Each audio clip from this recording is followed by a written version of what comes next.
Welcome back. This here is Hot Prospects, where we discuss how to turn your lead generation into a burning inferno. Ryan, back again. Ryan, I got a question. As a real estate agent, there is one question that we probably all hear more than anything else. Well, what's that one question for you? Let me wonder if I had to guess, it would be, how's the market doing?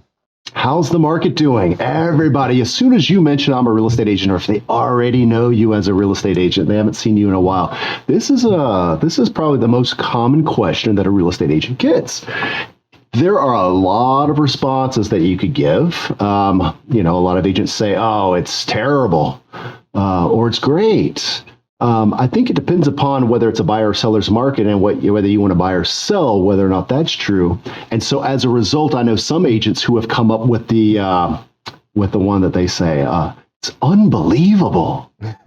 So this is not a lie, right? So this means it's unbelievably good, or it could be unbelievably bad. It all comes with how you sell that unbelievable. Have you heard any responses? What are your favorites? Yeah, it's one of those questions that I think it depends on your mindset on how agents are going to answer. And I think I've heard a bunch of different ways to position it.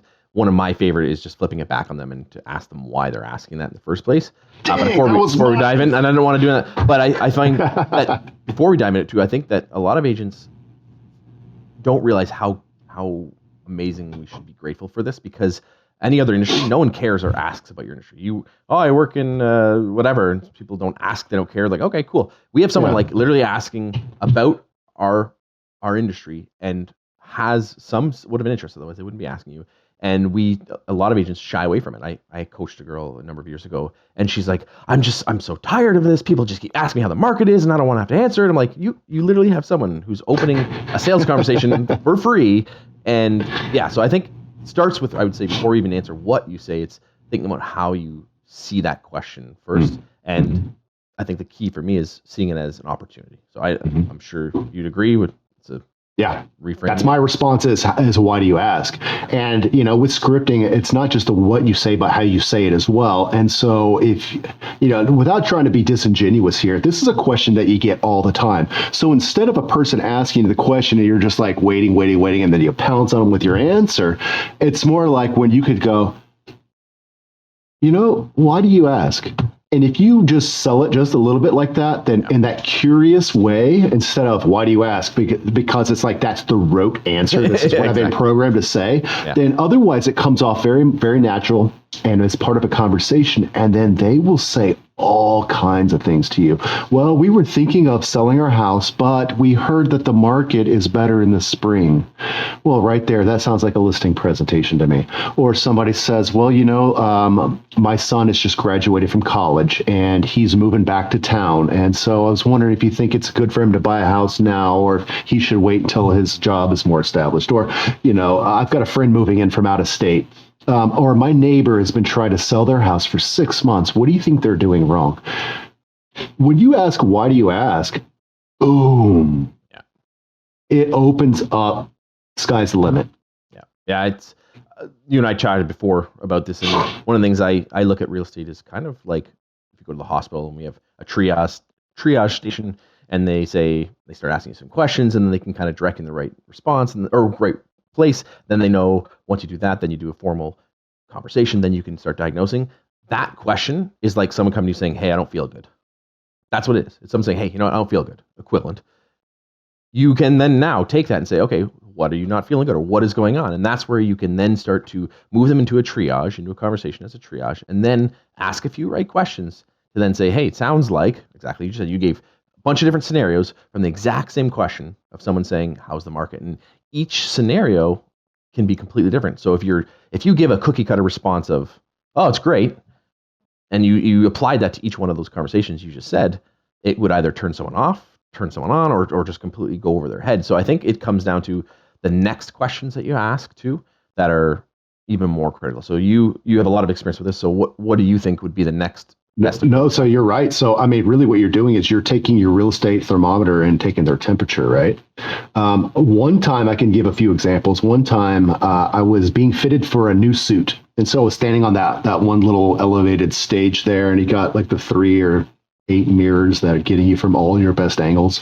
And the guy's down there and he's marking my pants with the chalk and stuff. And so he says, what business are you in? And he's got all the needles in his teeth, and he's doing this. And I said, I'm in the real estate business. And he says, oh, really? How's the market? And so I did the whole, well, why do you ask? And so he stands up and he takes the pens out of his mouth and he said, because my parents just died and I inherited $100,000, do you think I should buy a house? And I said, no, sir. And he had almost like this look on his face like, really? What? And I said, sounds to me like you've got a down payment for 5 houses. Yes. And he laughed and I ended up selling him a house. Nice. Because I answered the question with a question. Why do you ask? Because if I had gone on about, my business is so great or everybody loves me, then it's dead end. If I try to do the whole, it's unbelievable, it doesn't go anywhere. Yeah. This question opens the door. Exactly. And the other response a lot of people go is to negative because of how they're feeling. Maybe their business isn't doing so well. Maybe they aren't seeing the market is hot, so they'll go to, it's not right now, it's bad market, it's whatever. And then you're scaring people away from it, and there could be an opportunity. I was recently in a Facebook group, and someone asked a question about, is now a good time to buy or sell? And then someone said, my answer would be, always. And I said, well, then I started doing digging, like, is it a good time to buy or sell? Is it buy or sell? And it depends on the person, it depends on the scenario.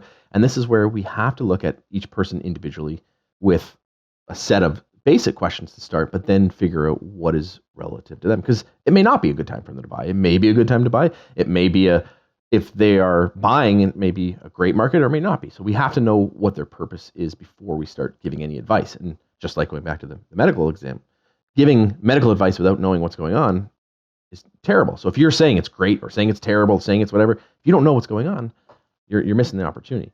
And I also think that people avoid that conversation because they don't know what to say. And it's a simple fix. And it's you just need to know a few questions. And most people spend their whole career avoiding it. And then they just throw out a cookie cutter crappy answer that doesn't get them anything.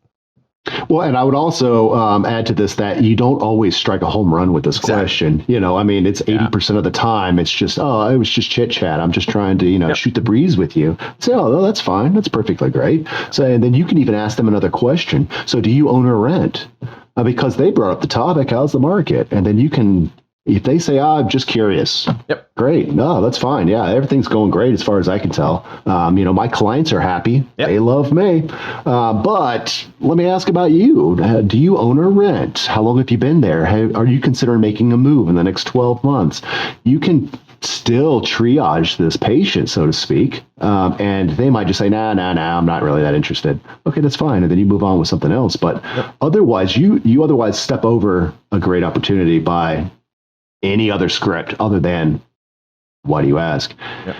And we do something that I think that a lot of agents miss is we do what we call a neighborhood home price report. And it's a report that goes out each month for sales in the area, community stuff, a bunch of information that we send it. And that question will automatically lead us to offering that neighborhood home price report to everybody. And it's an amazing opportunity because they say, I'm just curious. Oh, great. Well, no worries. We offer this neighborhood home price report. Just keeps you up to date with what's happening in the market. There's no cost, no obligation. I'd love to send you over a copy. We send it once a month. So if they're curious, perfect. Well, I'm thinking about making a move. Perfect. We got this neighborhood home price report. Keeps you up to date what's happening in the market. Would you be interested in getting a copy? I might be selling. Oh, perfect. We got this report. So what happens is when that question comes in, I love that question because then I know I'm going to end up leading them to the neighborhood home price report because everyone should get it. It's a great resource. So if you have something to offer that is actually valuable and people want it, that question, you can guide them to. It doesn't have to be a report like that, but there should be something. I think that what you're saying is you're adding them to your database. Exactly. At the end of the day, that's all that you're doing is that you're establishing a brand new relationship here that you can grow in the future. Exactly. And if you just turn it into it's good, the market's good or whatever, you lost that opportunity. If that's your answer. Yeah, it's like who has 2 thumbs and loves this market? Oh, this guy. So that's good. So I want to ask you, and then I'll share what I think too, is how would you get people to ask that question of you? Because a lot of people wait for that question. What could you do to precurse the conversation into getting them to ask you? I think that, that Ford method that I'm sure everyone's heard of. If you haven't, Ford, F-O-R-D, like the car, and it stands for, these are the topics. It's an acronym for the topics that you can discuss with anybody. So it's friends or family. O is occupation. R is recreation. It's D is dreams. I don't typically ask people about their dreams. It's kind of, to me, it kind of feels a little girly. But I mean, if they're like, oh, you know what, I've got this passion. I really want to raise fish. And I just love fish and I want to have tanks full of fish. I'll discuss that with them. And that is a dream in that sense. But I don't say, tell me about your dreams. But oftentimes the one that everyone goes for is, what do you do for a living? So I'd like to ask somebody to say, so tell me, what do you do for a living or for fun? Your choice. And oftentimes they'll just go straight to what they do for a living. And the reciprocal is they ask you what you do for a living. So then I'll just say, I'm a real estate broker, have been for 20 years. And then I'll give them a nice little pause. And just almost 100% of the times, except for the 100% that they don't ask, then they say, well, how's the market? It's almost like people are pre-programmed to ask this question. Yep. That was exactly what I was going to say, is by asking them about what they do, almost always they come back to ask you. And I'm notorious at parties and weddings and whatever. I'm more of a chill on the side of the lines and kind of talk to people. And I can't tell you how many times I've been at people's weddings and got people's information, met them, then they start telling me their story of what they do, and then they find out I'm in real estate, and then we have a conversation. I literally just this weekend was at a party of a colleague of mine who's one of my first coaching clients. It was a client appreciation party, and he invited me to this party. 2 years ago, I was at the same party that he had, and one of his clients was there, and we sat at the same table. And Rob knows I would never poach a client. But this client connected with me, but I live about an hour and 20 minutes away from Rob.